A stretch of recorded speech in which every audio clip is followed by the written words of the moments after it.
volta aqui com mais esse vídeo no Velho na Torre. Já vou falando para vocês, vídeos no Velho na Torre você vai sempre encontrar aqui todas as sextas-feiras, com algumas exceções, às 17h30. E vamos começar esse vídeo da seguinte forma.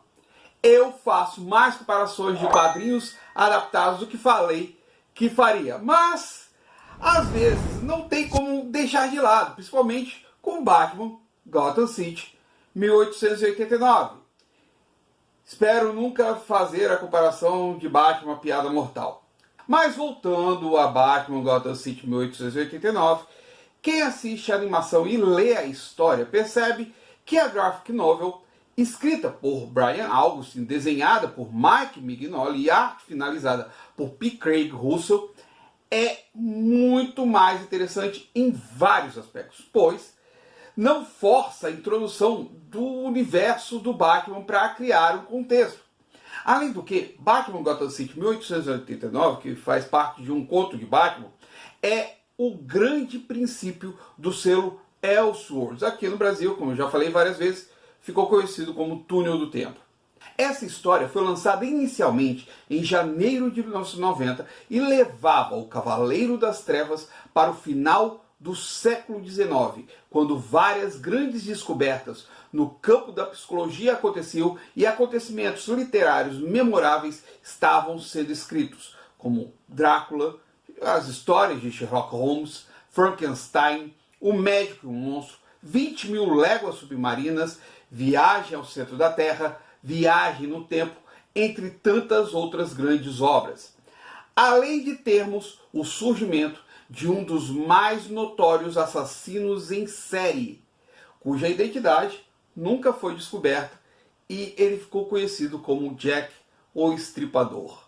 O assassino, que matou 5 prostitutas de Whitechapel, em Londres, já motivou documentários, filmes, seriados, além de uma das maiores obras de quadrinhos já feita, do Inferno, de Alan Moore e Ed Campbell. Na história de Augustine, Bruce Wayne retorna a Gotham após uma viagem de 5 anos de aprendizado, mas com ele também chega à cidade o assassino mais pérfido de Whitechapel.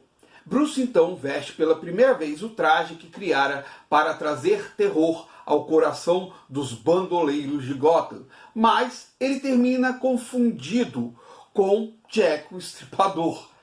Mas as ligações entre Batman e o Estripador não são mais do que esse mesmo imagina. Devido suas noites fora, Bruce Wayne é considerado suspeito de ser o Estripador. E as coisas pioram quando provas são encontradas em sua residência, na mansão Wayne. Gordon, a pedido do comissário Tolliver, termina prendendo Bruce Wayne, que agora precisa provar sua inocência. Temos assim vários elementos de Batman na história de Augustine.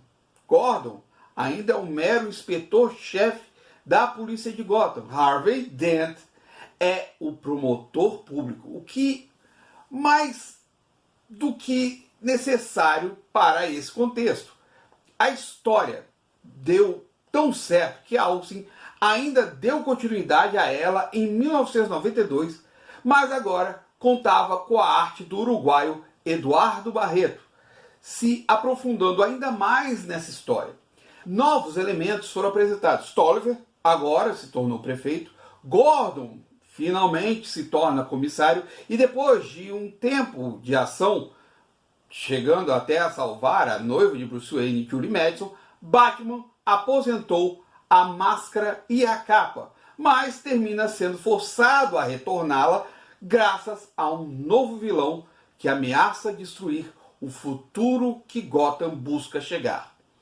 Agora, quando vamos para a adaptação em animação, vemos uma distorção de ambas as histórias.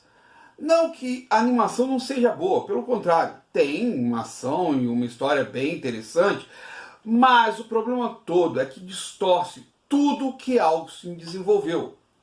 Ah, André, mas é uma adaptação. Você está querendo que fosse igualzinho? Olha, já vi várias adaptações que foram bem fiéis ao que estava escrito.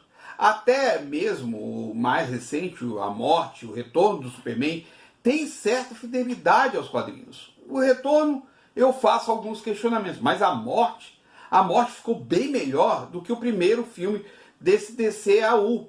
As únicas coisas que Gotham City 1889, um conto de Batman, como ficou conhecida a animação aqui no Brasil, trouxeram foi que se passa em 1889, que tem o Batman com um traje bem vitoriano e temos Jack o Estripador.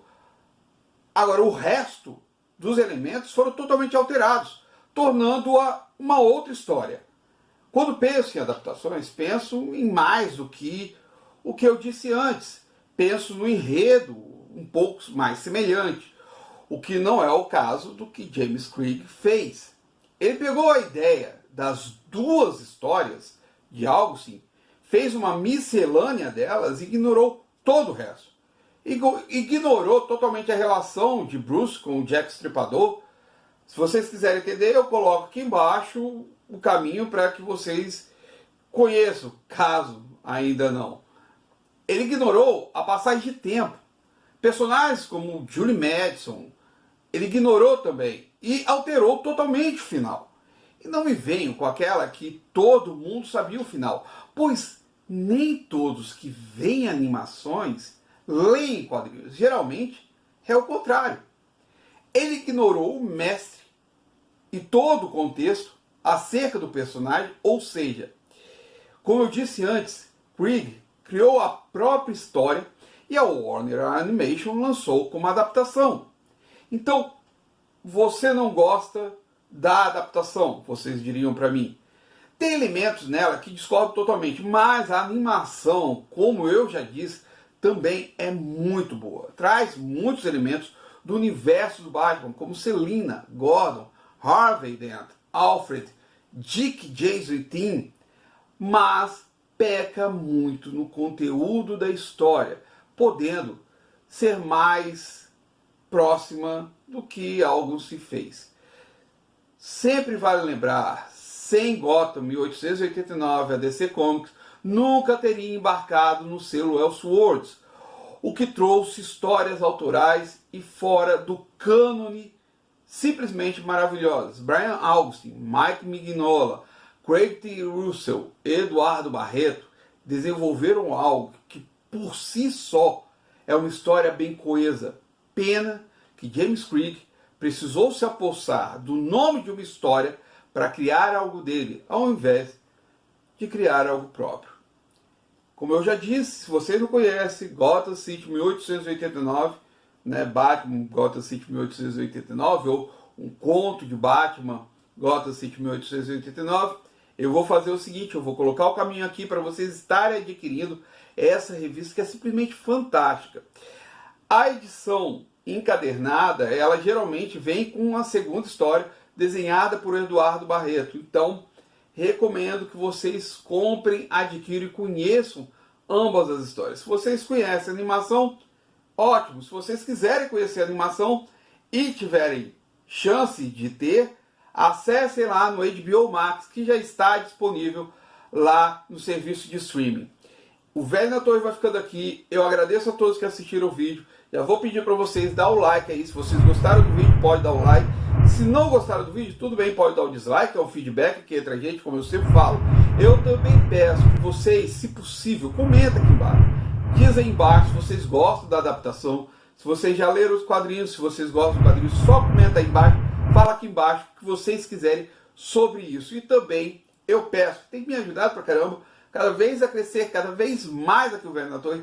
Vocês têm sido maravilhosos com isso. Compartilha aí, galera. Muito obrigado a quem tem compartilhado e continue compartilhando. E lógico, eu peço sempre, se inscreve no canal. Eu sei que eu estou fazendo isso no final, mas eu peço, se inscreve no canal. Se inscreve aqui embaixo, é só você clicar aqui embaixo, daquele peteleco na sinetinha para estar recebendo os vídeos do Velho na Torre, que estão sempre aqui às sextas-feiras, com algumas exceções, às 17h30. Outra coisa, quase esqueci, minhas redes sociais. Eu quase sempre esqueço delas. Minhas redes sociais, Facebook, Instagram, Twitter e TikTok. se inscreve lá e me acompanha, tá certo? O Velho da Torre vai ficando nessa. Até mais. Fui.